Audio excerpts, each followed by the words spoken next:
lightens each sensation. Darkness stirs and wakes imagination.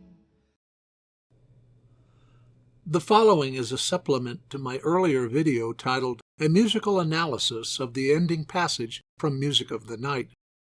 It is a brief analysis of the bridge section from the same song, wherein, once again, the song's composer, Andrew Lloyd Weber, shows us his talent and fondness for the leading of voices in unusual, interesting, but structurally coherent ways. I want to thank my viewer, username 5xyo, whose comments and initial analysis shared to my original video made me aware of this interesting passage in the first place. Let's begin by listening to the bridge section and examining its associated music. Let your mind start a journey through a strange new world. Leave all thoughts of the life you knew before. Let your soul take you where you long to be.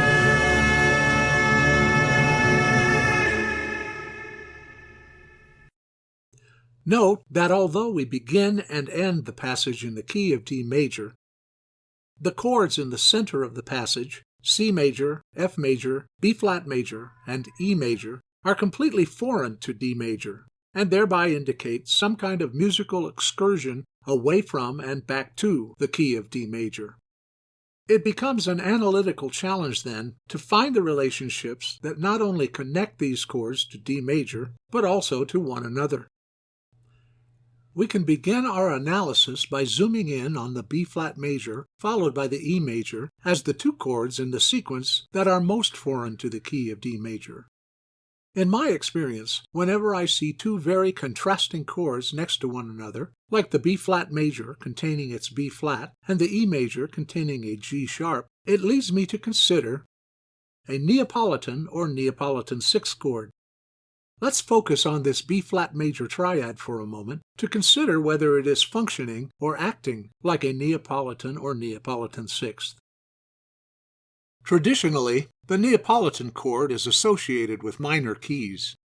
It is defined by the construction of a major triad built above the lowered supertonic of that minor scale. In this case, we have a major triad built above a B flat. By tradition, then, B flat would be the lowered supertonic in the key of A minor. Originally, the Neapolitan, and specifically the Neapolitan sixth, was intended as a chromatic alteration of the subdominant or 4 chord leading to the dominant or 5 chord of the minor key.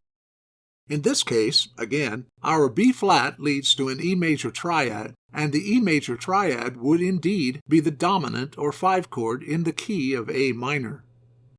So far, our B flat is functioning as a Neapolitan chord.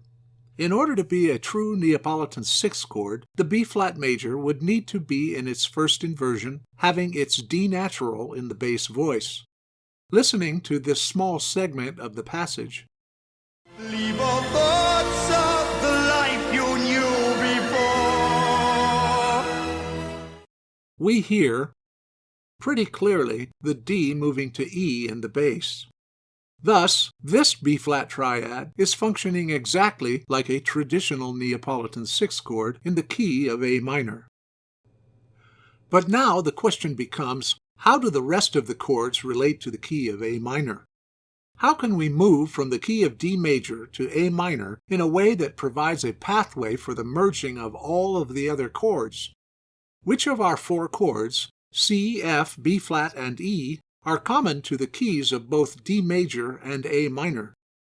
The answer is C major, but only when that C major is used as part of a modal interchange between the keys of D major and D minor.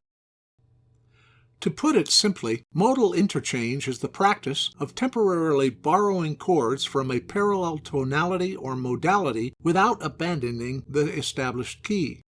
For example, in the top staff of the illustration, we have the D major scale with its key signature containing 2 sharps. In the next staff down, we have the D melodic minor scale with its key signature containing one flat. We use the melodic minor because of its characteristic use of raised scale degrees 6 and 7 when moving up the scale toward the tonic, and simultaneous use of lowered scale degrees 6 and 7 when moving down the scale from the tonic to the dominant.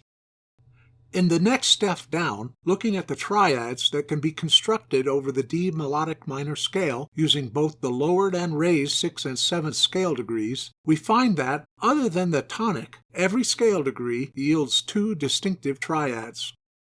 Finally, in the bottom staff, we find the 6 triads using the lowered 6th and 7th scale degrees of the D melodic minor scale that can be borrowed into our key of D major. Observe now that our C major triad exists simultaneously in the key of D major as a borrowed flat or lowered 7 chord, and in A minor as a diatonic 3 chord. Since the C major triad is common to both D major and A minor, it can and does act as a pivot chord through which we can move seamlessly, with regard to the ear, from D major into A minor. Upon reaching the pivot chord, C major, which was a lowered 7 chord in the key of D major, we move into the key of A minor, where the C major now becomes its 3 chord. The next chord, F major, is the diatonic 6 chord in A minor, while the B flat acts as a Neapolitan 6 chord in A minor. Although the final E major chord is the 5 chord, or dominant, in the key of A minor, it is also the 5 or dominant chord in the key of A major. Dominant chords generally lead us to the tonic or 1 chord, and indeed we see that the E major triad does lead us directly to an A dominant 7th chord. The A dominant 7th chord is itself, however, the dominant chord within the key of D major.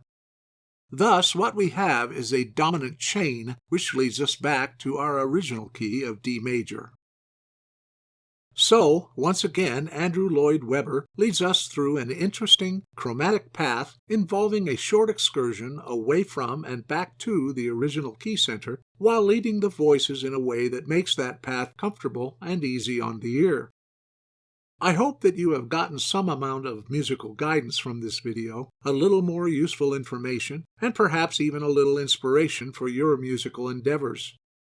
Thanks for listening.